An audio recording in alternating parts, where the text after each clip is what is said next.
To Kill a Mockingbird. By Harper Lee. In this video, we will discuss a summary of Chapter 12 and Chapter 13, followed by an analysis of the chapters. Chapter 12 Summary. By this time, Jem has reached the age of 12, and he begins to demand that Scout stop pestering him and act more like a girl. Scout becomes upset and looks forward desperately to Dill's arrival in the summer. To Scout's disappointment, however, Dill does not come to Mockingbird this year. He sends a letter saying that he has a new father, presumably, his mother has remarried, and will stay with his family in Meridian. To make matters worse, the state legislature, of which Atticus is a member, is called into session, forcing Atticus to travel to the state capital every day for 2 weeks. Calpurnia decides to take the children to her church, a colored church, that Sunday. Macomb's black church is an old building, called First Purchase because it was bought with the first earnings of freed slaves. One woman, Lula, criticizes Calpurnia for bringing white children to church, but the congregation is generally friendly, and Reverend Sykes welcomes them, saying that everyone knows their father. The church has no money for hymnals, and few of the parishioners can read, so they sing by echoing the words that Zebo, Calpurnia's eldest son and the town garbage collector, reads from their only hymnal. During the service, Reverend Sykes takes up a collection for Tom Robinson's wife, Helen, who cannot find work now that her husband has been accused of rape. After the service, Scout learns that Tom Robinson has been accused by Bob Yule and cannot understand why anyone would believe the Yule's word. When the children return home, they find Aunt Alexandra waiting for them.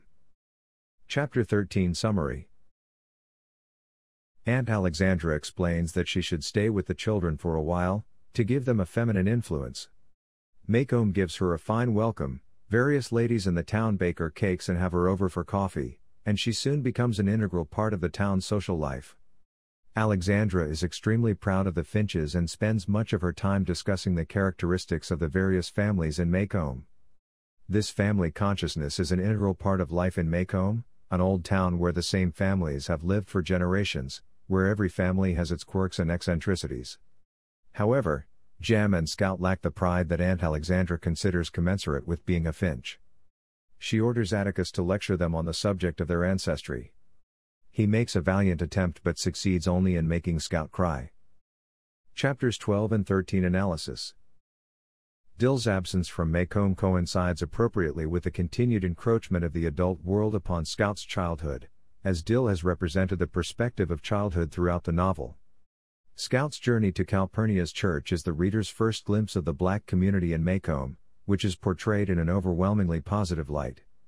An air of desperate poverty hangs over the church.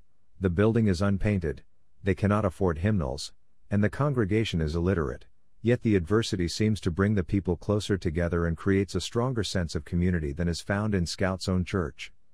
The devotion of the black church contrasts starkly with the hypocrisy of the white ladies' missionary circle that Scout attends in Chapter 24. There, one of the missionary ladies, Mrs. Merriweather, bemoans the plight of the oppressed indigenous people of Africa at the same time that she complains about how moody Macomb's black citizens are.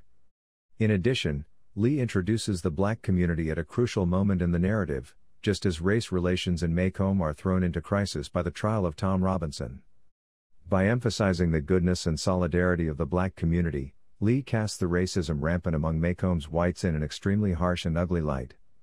One of the main moral themes of the novel is that of sympathy and understanding, Atticus's tenet that Scout should always try to put herself in someone else's shoes before she judges them. Lee enables us to identify with the black community in a way that makes the townspeople's unwillingness to do so seem mean-spirited and stubborn. Simply because of their racial prejudice, the townspeople are prepared to accept the word of the cruel, ignorant Bob Yule over that of a decent black man. If the novel's main theme involves the threat that evil and hatred pose to innocence and goodness, it becomes clear that ignorant, unsympathetic racial prejudice will be the predominant incarnation of evil and hatred, as the childhood innocence of Scout and Jem is thrown into crisis by the circumstances of the trial. The visit to the church brings Calpurnia to center stage in the novel. Her character serves as the bridge between two worlds, and the reader develops a sense of her double life, which is split between the Finch household and the black community.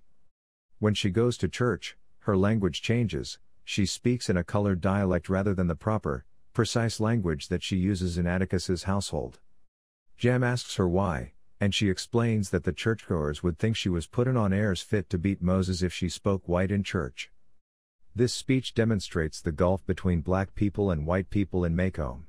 Not only do class distinctions and bigotry divide the two races, but language does as well. Aunt Alexandra, meanwhile, takes over the Finch household and imposes her vision of social order.